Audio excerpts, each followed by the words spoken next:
क्या हार में क्या जीत में किंचित नहीं भयभीत में, संघर्ष पथ पर मैं चला ये भी मिला वो भी मिला। तो अटल जी की एक एक पंक्ति आपको प्रेरणा देती है, जीवन का दर्शन बताती है। और ये मत समझिए कवि हृदय थे, राष्ट्र की सुरक्षा के लिए भी आदरणीय अटल बिहारी चरणों में कोट कोट नमन करता हूं, प्रणाम करता हूं।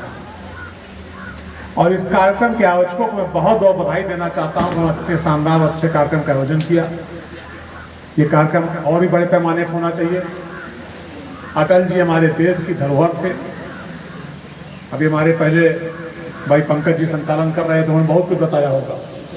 हाँ, संतोष भाई ने अटल, क्योंकि पंकज जी जैसा संचालक आपको मिलेगा नहीं।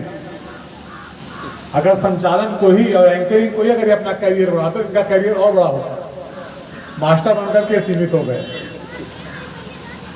हम ये कहना चाहते हैं, अटल जी हमारे देश की धरोहर थे।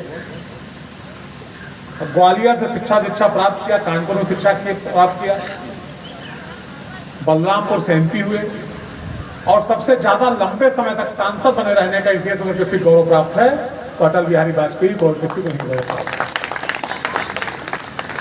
और हम ये भी बताना चाहते हैं, अपना सब कुछ खत्म करके संगठन बनाया। 77 में जनता पार्टी नाम से सरकार में जनसंघ का पूरा विलय कर दिया। कुछ समय के जालिम और जुल्मी कांग्रेस की सरकार को खत्म करने का, उसको हटाने का, जो कि इमरजेंसी लगाई थी। इमरजेंसी में कितना अत्याचार हुआ आप सभी लोग जानते हैं। लेकिन उसके बाद जब अपेक्षित सफलता नहीं मिली तो फिर से भारतीय जनता पार्टी के नाम से एक नई पार्टी का गठन किया और फिर जीरो शुरू किया। और जो जीरो शुरू किया था आदरणीय अटल बिहारी वाजपेयी जी ने, आज देखिए देश में लगातार 3 बार उसी नींव पर आज कितना बड़ा विशाल का इमारत खड़ी होगी। आदरणीय मोदी जी हमारे प्रधानमंत्री 3 बार लगातार हुए, वो नींव के पत्थर डाला अटल बिहारी वाजपेयी जी का। हम उनके भी चरणों में एक बार फिर से मैं कोट कोट प्रणाम करता हूँ।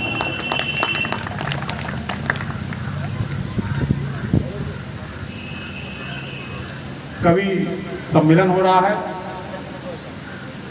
और अटल जी की लिखी पुस्तक मेरी 51 कविताएं, यही ना, जो कि पूरी देश और दुनिया में प्रसिद्ध है।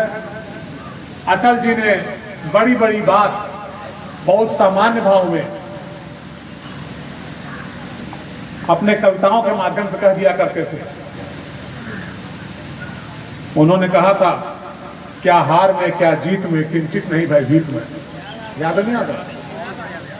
क्या हार में क्या जीत में किंचित नहीं भयभीत में। एक बार दोबारा वाजपेयी जो किया वो कोई नहीं कर सकता। इतने प्रतिबंधों के बावजूद पूरी दुनिया का प्रतिबंध था परमाणु परीक्षण करने के लिए, और उन्होंने गोपनीय तरीके परमाणु परीक्षण कर दिया और टीवी पे 11 मई को आकर के बताया 1998 को कि हमने सफलता परमाणु परीक्षण किया, जिसको ना अमेरिका की CIA जान पाई, ना रूस की KGB जान पाई। ऐसे थे हमारे अटल बिहारी वाजपेयी, जो उन देश को मजबूत करने के परमाणु परीक्षण दिया, पूरी दुनिया में संदेश दिया कि हम परमाणु संपन्न देश हैं, ताकतवर है।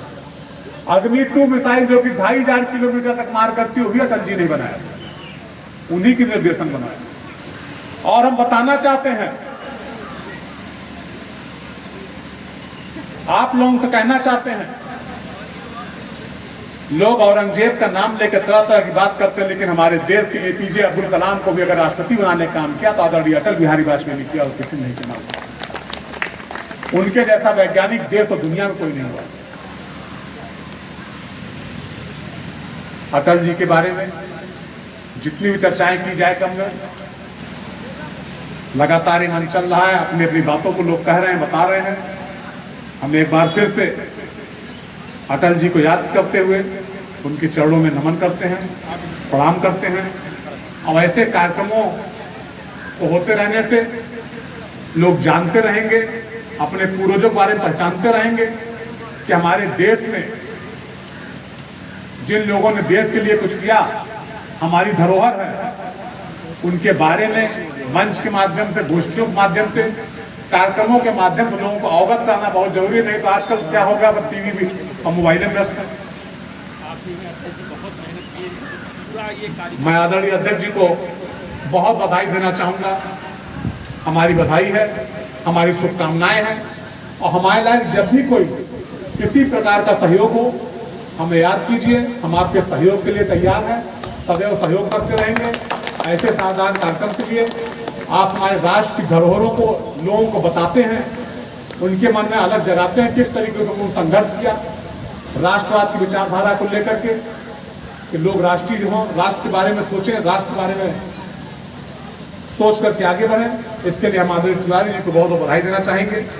इन्हीं बातों के साथ एक बार फिर मैं यहाँ आए हुए सभी लोगों का बहुत बहुत हार्दिक स्वागत करता हूँ, वंदन करता हूँ, अभिनंदन करता हूँ। चूँकि आज हमारे यहाँ भीड़ बहुत रहती है, रविवार को लोग बहुत अपेक्षा लेके आते हैं, विधायक जी मिलिए जरूर, तो दूर दूर से आते हैं। 100 किलोमीटर दूरी में फैली विधानसभा है, तो उनकी भी आशाएं अपेक्षाएं तोड़ना उचित नहीं है। तब मैं पुराने में देर, उसके लिए मैं आप लोगों से क्षमा चाहता हूँ, माफी चाहता हूँ। और इन्हीं बातों के साथ मैं अपनी बातों को विराम देता हूँ। बहुत बहुत धन्यवाद। जय हिंद, जय भारत।